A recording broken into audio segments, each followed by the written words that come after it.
शिक्षकों की भर्ती को लेकर के जो शेड्यूल है उत्तर प्रदेश सरकार के द्वारा, वो शेड्यूल चुनाव आयोग के पास दोबारा भेजा गया है।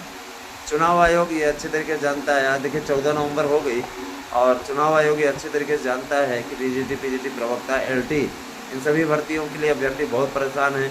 अभ्यर्थियों को नौकरी चाहिए, अभ्यर्थी इस चीज़ को लेकर के परेशान है, बार बार शासन से मांग कर रहे हैं कि कराया जाए, है ना। लेकिन देखिए जो ये लोक सेवा आयोग को लेकर के एक नौटंकी मची हुई है। लोक सेवा आयोग बार बार ये चीज़ कह रहा है कि हम झुकने वाले नहीं हैं, हम जो शेड्यूल बना दिए हैं उसी हिसाब से पेपर कराएंगे। तो जाहिर सी बात है कि चाहे जितना प्रदर्शन हो जाए इस पर कोई भी एक्शन नहीं होगा, है ना। किसी प्रकार का सीधे तौर पे लोक सेवा आयोग का कहना कि कानून व्यवस्था बनाए रखना प्रदेश सरकार की जिम्मेदारी है। हमारा जो काम है, हमने अपना शेड्यूल जारी कर दिया, हम संवैधानिक संस्था में अपने हिसाब से काम करेंगे। जाहिर सी बात है संवैधानिक अधिकार मिलने के कारण से शासन भी लोक सेवा आयोग को सीधे आदेश नहीं दे सकता, है ना। इन बातों को समझना होगा कि संवैधानिक संस्था होने के नाते इन लोगों को कोर्ट का रुख करना चाहिए। अगर आप न्याय संगत हैं और ठीक चीज़ें हैं, कोर्ट जाइए, कोर्ट से लेके आइए, सर्वोच्च न्यायालय चले जाइए, संजीव खन्ना मुख्य न्यायाधीश के बेंच में डाल दीजिए अपनी याचिका और मांग कीजिए कि हमारी मांग पूरी की जाए। उत्तर प्रदेश आप आकर के पार्टी बनाया जाए लोक सेवा आयोग को, लोक सेवा आयोग जवाब दाखिल करे और जाकर के करे। आप भी जानते हैं अच्छी तरीके से कि ये न्याय संगत नहीं है और ठीक मांगे हमारी नहीं है ना। तो मेरे विचार से इस प्रकार की बातें करना, इस प्रकार की चीज़ें करना, ये एक तरीके से अनुशासनहीनता के दायरे में आता। अरे एग्जाम की डेट आ गई है, परीक्षा की तैयारी करिए, है ना। कुछ लोग संगठनों के, समाजवादी पार्टी के संगठन के द्वारा भड़काए जाने पर ये लोग, है ना, इसमें आग में घी डालने का काम कर रहे हैं, लेकिन इससे कुछ होने वाला नहीं है। दूर दराज से आए हुए, विभिन्न दूसरे राज्यों से आए हुए लोगों को लेकर अगर आप प्रदर्शन करेंगे उससे कुछ होना नहीं है। शासन ने स्पष्ट कर दिया है कि इनके सामने कोई झुका नहीं जाएगा, क्योंकि इनकी ताकत को हम लोगों ने पिछले विधानसभा चुनाव में देख लिया है कि लोगों की क्या स्थिति है। सब ने एकजुट होकर के भारतीय जनता पार्टी को हराने की कोशिश की थी, लेकिन इनके हाथ में कुछ भी नहीं आया। सीधे तौर पे भाजपा की कुछ सीटें जरूर कम हो गई, लेकिन सरकार की स्थिरता में किसी प्रकार कोई कमी नहीं रही।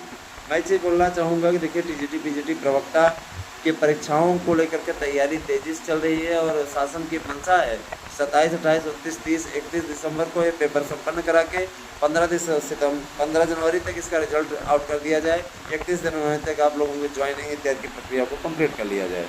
जाहिर सी बात है कि शासन इस बारे में बहुत ज़्यादा, है ना, शासन इस बारे में बहुत ज़्यादा स्वीकृत नहीं कर पा रहा है, लेकिन इतना जरूर कर रहा है कि भर्तियाँ सब समयबद्ध तरीके से होंगी और इसके लिए सारी मंजूरी मिल चुकी है ना।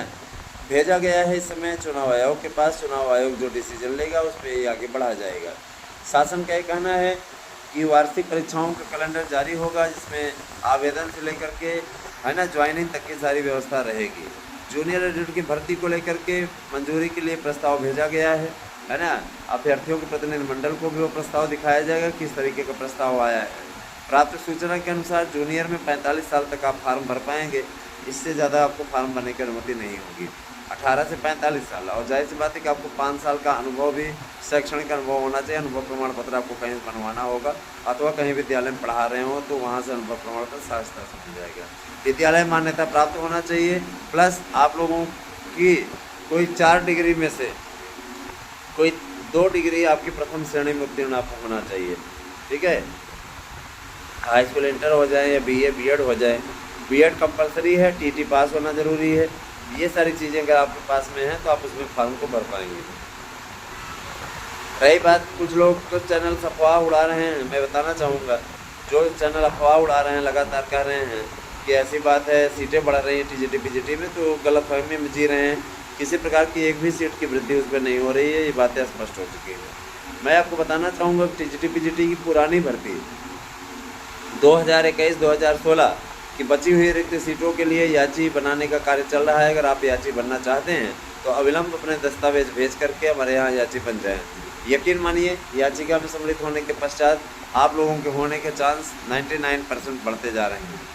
इस याचिका में जुड़ने के बाद आपके भविष्य की सुरक्षा होने की पूरी स्थिति है। तो इच्छुक है तो दस्तावेज इत्यादि जमा करके PDF फॉर्मेट में हमारे पास में करके आप भेज दीजिए। 811599 पे व्हाट्सएप कीजिए। आपका कितना नंबर था, क्या था, आपने परीक्षा दिया हुआ है, आप हमारे यहाँ याची बन जाइए। अगर आपने 2021-2016 में है ना, पेपर दिया था, आप बन जाइए हमारे यहाँ जी, आपके अधिकारों की लड़ाई लड़ेंगे। सर्वोच्च न्यायालय ही है जिसने 72,825 में, है ना, अनलीगल होने जा रहे और अवैध विज्ञापन घोषित किए गए 72,825 के लोगों को न्याय दिया था। उन लोगों को 66,665 अनलीगल होते हुए भी उनको लीगल नौकरी दे दी और पकड़ा दिया कि आप जाओ लीगल हो। सर्वोच्च न्यायालय से, है ना, हाई कोर्ट से, हर जगह से लड़ाई लड़ी जा रही है। निश्चित रूप से ये जीत संभव है और संभव होती ही जाएगी, इसके लिए कोई भी दो राय नहीं है।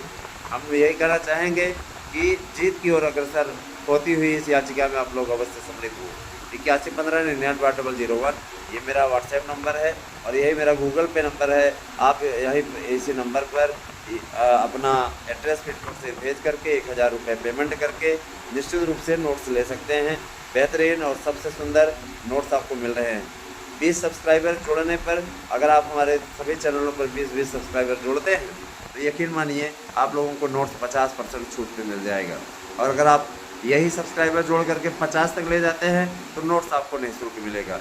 आप सब्सक्राइबर जोड़िए, निश्चित रूप से अगर 50 सब्सक्राइबर आप जोड़ देते हैं तो आपको नोट्स मुफ्त मिल जाएगा।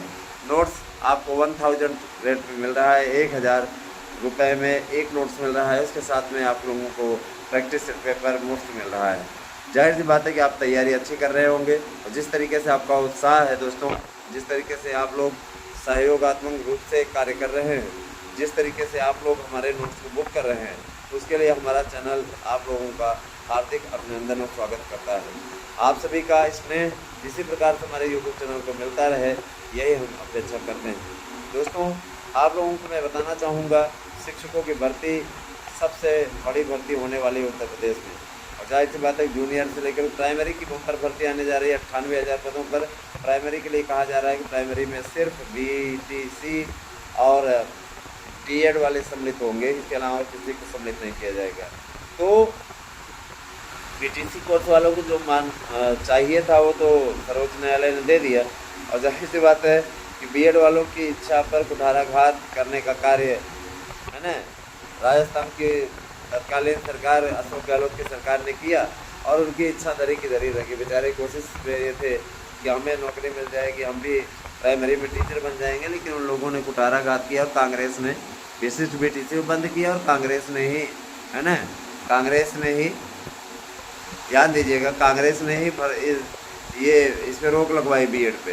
तो BEd वालों की सबसे बड़ी दुश्मन कांग्रेस है, याद रखिएगा। कांग्रेस ने ही विशिष्ट BTC जो BEd की मेरिट जोड़ करके भर्ती हुआ करती थी उस पर रोक लगवाई और कांग्रेस ने ही BEd को बाहर करवा दिया। कांग्रेस नहीं चाहती कि BEd वालों को किसी प्रकार से प्राथमिक शिक्षक भर्ती में मौका मिले। आज कुछ लोग कांग्रेस के ही तलवे चाट रहे हैं। समाजवादी पार्टी जो इस पार्टी की सहयोगी दल है उसके तलवे चाट रहे हैं। मज़े की बात यह है कि जो लोग 72,825 में इतना पैसा खा करके बैठे थे और आज तक वो न तो पैसा मिला न ही नौकरी मिली, ऐसे लोग आज बेरोजगारी को लेकर के सरकार को घेरने का काम कर रहे हैं, मजाक बना कर रखा हुआ है।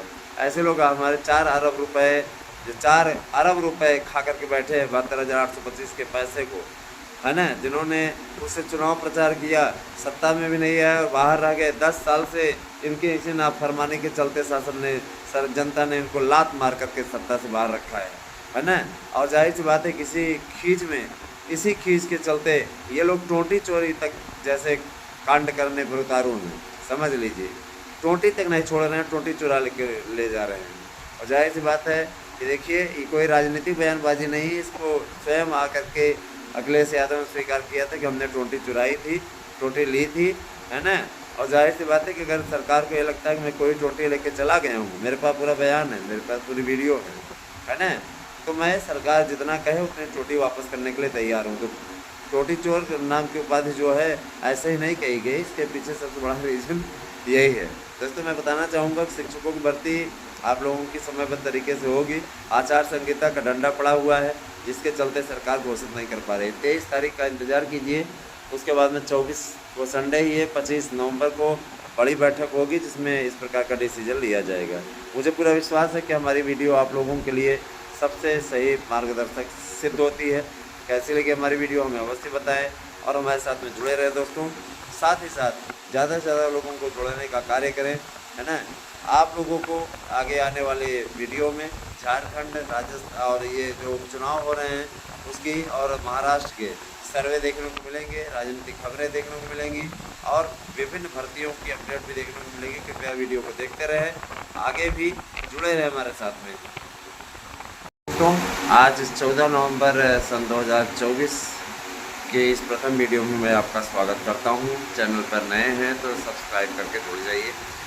और मैं यही कहना चाहूँगा कि जो हमारे विचारों से सहमत हो, जिन्हें लगता हो कि यहाँ पे ऑथेंटिक न्यूज़ मिलती है, वे ही साथ में जुड़ें और ऐसे लोगों को जोड़ने की आवश्यकता नहीं है जिन्हें चैनल पर विश्वास नहीं है या जो चैनल को सब्सक्राइब करते हैं और फिर छोड़ के चले जाते हैं। ऐसे लोगों की यहाँ पर आवश्यकता नहीं है। हम देखिए, सब्सक्राइबर के लिए नहीं यहाँ पर आपको रिपोर्टिंग करते हैं। सब्सक्राइबर तो हम चाहें तो ख़रीद भी सकते हैं, सब्सक्राइबर मिलते हैं, लेकिन हमें वैसे सब्सक्राइबर्स नहीं चाहिए। ठीक है, हम सब्सक्राइबर अपने बलबूते आज यहाँ पर पहुँचे हैं। अब आगे चल कर के देखिए, वैसे भी बकवास चैनलों के ज़्यादा सब्सक्राइबर होते हैं। बकवास चैनल जितने भी हैं उनमें कोई तथ्य नहीं होता है। कोई लड़की अगर वीडियो डालने लगी, अपना वीडियो, निजी वीडियो, तो उसके सब्सक्राइबर ज़्यादा तेज़ी से बढ़ते हैं, क्योंकि इन चीज़ों में समाज की मानसिकता पता चलती है कि किस प्रकार की मेंटलिटी समाज की है।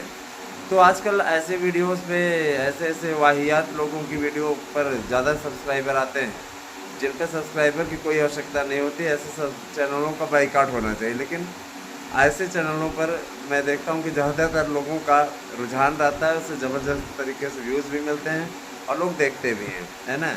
इसी प्रकार से कॉमेडी के वाहियात वीडियो, ऐसे कॉमेडी जिनमें कोई न तो रस होता है न ही कुछ, है ना, ऐसे चैनलों को ज़्यादातर वरीयता मिलती है।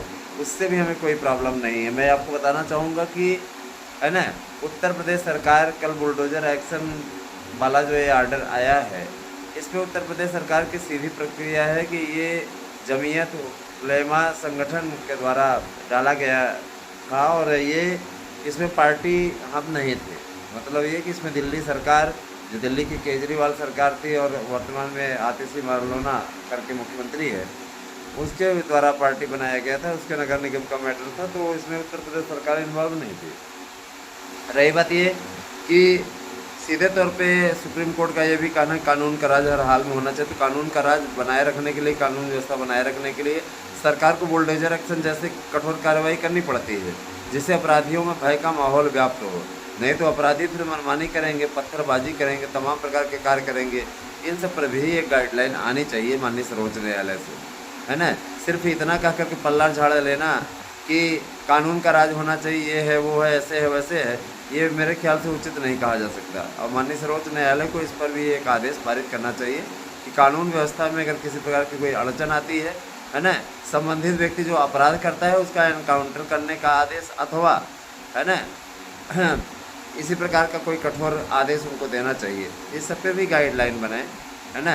गाइडलाइन मुझे अच्छी तरीके से याद है, सर्वोच्च न्यायालय के द्वारा उस समय बड़ी ही विकट स्थिति पैदा कर दी गई जब 72,825 का प्रकरण आया था। और उसमें 72,825 के प्रकरण में माननीय सर्वोच्च न्यायालय ने ये कहते हुए, है ना, उस समय न्याय नहीं किया, यूँ नहीं कहा जा सकता कि न्याय नहीं किया, मैं यही सीधे कह रहा हूँ, उस समय न्याय नहीं हुआ अभ्यर्थियों के साथ। अखिलेश यादव की सरकार ने उस समय ज़बरदस्त तरीके से, है ना, अभ्यर्थियों से पैसे की ठगी की, ज़बरदस्त तरीके से अभ्यर्थियों को लूटा। तनिक नहीं लूटा, थोड़ा बहुत नहीं लूटा, बहुत लूटा, है ना। 4 अरब रुपए अभ्यर्थियों के खा गए। और ऐसे लोग आज रोज़गार की बात कर रहे हैं, ऐसा लगता है जैसे मजाक कर रहे हैं। रही बात यह कि जो लोग ये सोच रहे हैं कि बेरोजगारों के असंतोष का हम लाभ उठा ले जाएंगे, बेरोजगार मूर्ख ही होगा जो अखिलेश यादव जैसे व्यक्ति को वोट देगा। रीजन है इसके पीछे, सबसे बड़ा कारण तो ये है कि इनके समय में कोई भी परीक्षा नहीं होती है, परीक्षा होती तो आउट हो जाता है। और इसके अलावा परीक्षा कराने की नौबत ही नहीं आती, सब चीज़ें मेरिट से कर देते हैं। High school, inter, BA, B.Ed, है ना, बस मेरिट जोड़ लो और उसके बाद नौकरी ले लो। पहले के समय में LT ग्रेड की नौकरी भी इसी माध्यम से दिया करते थे, है ना, याद करिए, किसी माध्यम दिया करते थे, किसी प्रकार कोई परीक्षा नहीं हुआ करती थी। TGT PGT के पेपर इतने गंदे बनते थे कि उसमें 21-22 क्वेश्चन गलत चले जाते थे।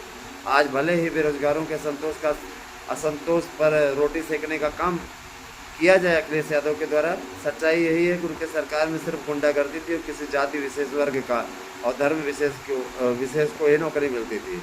यादव और अल्पसंख्यक में मुसलमान, केवल इनको नौकरी मिलती थी। बाकी लोगों, अगर लिस्ट निकलती थी 70 की लिस्ट है या 100 की लिस्ट है, तो उसमें से, है ना, उसमें से 80 यादव और मुस्लिम रहते थे, बाकी में सभी जातियों का प्रतिनिधित्व होता था।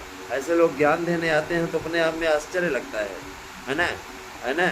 ऐसे लोग निश्चित रूप से देखा जाए तो, देखिए मैं सीधे तौर पर कहना चाहूँगा कि ऐसे लोग सिर्फ और सिर्फ राजनीति कर सकते हैं, आपको कुछ दे नहीं सकते, है ना। इसीलिए आने वाले उत्तर प्रदेश के विधानसभा के उपचुनावों में जो टीम सर्वे कर रही है, वो सीधे तौर पे ये बता रही है, आपको भी आश्चर्य होगा, उसी प्रकार से जैसे लोकसभा के 2 चुनावों में भारतीय जनता पार्टी के नेतृत्व में ज़बरदस्त तरीके से जीत हासिल हुई, उसी प्रकार से ये सर्वे निकल करके आ रहा है कि 9 सीटों पर होने वाले विधानसभा चुनाव में भाग चुके हैं अखिलेश यादव कि 2 सीटों से ज़्यादा अखिलेश यादव को मिलने वाली नहीं है ना। जाहिर सी बात है कि 7 विधानसभा सीटें भारतीय जनता पार्टी के नेतृत्व वाला एनडीए जीतने जा रहा है, अपने आप में बहुत बड़ी बात है। और दूसरी चीज़ ये कि देखिए, जनता जनार्दन भी अच्छी तरीके से जान चुकी है कि अब क्या होने वाला है। दोस्तों, मैं एक चीज़ बताना चाहूँगा कि जो लोग झारखंड में अपनी सरकार बनने का दावा कर रहे थे, हेमंत सोरेन, आज स्थिति उनकी ये है कि आज वो हारने के कगार पर पहुँच गए हैं। क्योंकि पहला फेज जिस तरीके से हुआ और जिस तरीके से ज़बरदस्त तरीके से, है ना, लोगों ने इस पर रिस्पांस दिया, उसे देखते हुए स्पष्ट कहा जा सकता है कि, और वहाँ पे जनता जनार्दन से पूछा भी गया तो उन्होंने भाजपा का ही पक्ष लिया। अगर देखा जाए तो काफ़ी अच्छी स्थिति है ना। और अब लगातार इसी प्रकार की बातें होती जा रही है, फैलती जा रही हैं। आगे आगे देखते जाइए क्या होता है। आप लोग इतना जरूर जान लीजिए, शिक्षक भर्ती के संबंध में भी अभी अपडेट दी जाएगी, पहले इसको सुन लीजिए। कहने का मतलब ये कि देखिए दोस्तों, जो भी लोग राजनीति कर रहे हैं, राजनीति में स्वच्छ और पारदर्शी लोग आने चाहिए, है ना। आज के समय की भारतीय जनता पार्टी एक ऐसी पार्टी कम से कम है ही जो कि हिंदुओं के पक्ष में खुलेआम खड़ी होती है, जिससे एक आत्मबल मिलता है कि चलो यार, मजबूत कोई व्यक्ति है जो हमारे साथ में खड़ा है। आप सोचो, अगर भाजपा भी मुसलमान परस्त हो जाए और मुस्लिमों के, है ना, मुस्लिमों के पक्ष में बातें करने लगे, केवल मुस्लिमों का ही देखने लगे, है ना, केवल मुस्लिमों के ही फेवर में खड़ी हो जाए, जैसे कांग्रेस खड़ी हो जाती है, हिंदुओं को बांटने का काम करती है, सोचिए क्या स्थिति हो, है ना। ऐसी स्थितियाँ न उत्पन्न करें। और निश्चित रूप से इन सभी चुनावों में, है ना, जितने चुनाव हो रहे हैं, विधानसभा के, लोकसभा का भी उपचुनाव एक और बाकी है, महाराष्ट्र का, तो जाहिर सी बात है कि इसमें न्याय होना चाहिए और जनता जनार्दन को भारतीय जनता पार्टी के नेतृत्व वाले एनडीए का साथ देना चाहिए। दोस्तों, कम से कम कोई तो है जो हिंदुओं के पक्ष में खड़ा हो रहा है। झारखंड के अलावा महाराष्ट्र में जो ये चुनाव होने वाला है, महाराष्ट्र में एक चरण में ही होना है, 20 तारीख को होना है, और उसके साथ ही दूसरा चरण ये आपका पूरा हो जाएगा। तो देखा जाए तो महाराष्ट्र में भी अच्छी स्थिति में बीजेपी कंडीशन पहुँच रही है, पूर्ण बहुमत से अकेले ही सरकार बनाती दिख रही है। अब आने वाला समय क्या स्थितियाँ लेके आएगा, स्वतः आपको दिख जाएगा, इससे ज़्यादा बोलने वाली बात नहीं है ना। और मैं इतना जरूर कहना चाहूँगा, टीजीटी, पीजीटी, प्रवक्ता, एलटी, इन सभी भर्तियों के लिए विज्ञापन की शुरुआत हो चुकी है ना। इनके लिए मैं आप लोगों को विस्तार से बताऊँगा। आप लोग कृपया वीडियो से जुड़े रहें और देखते रहें वीडियो को।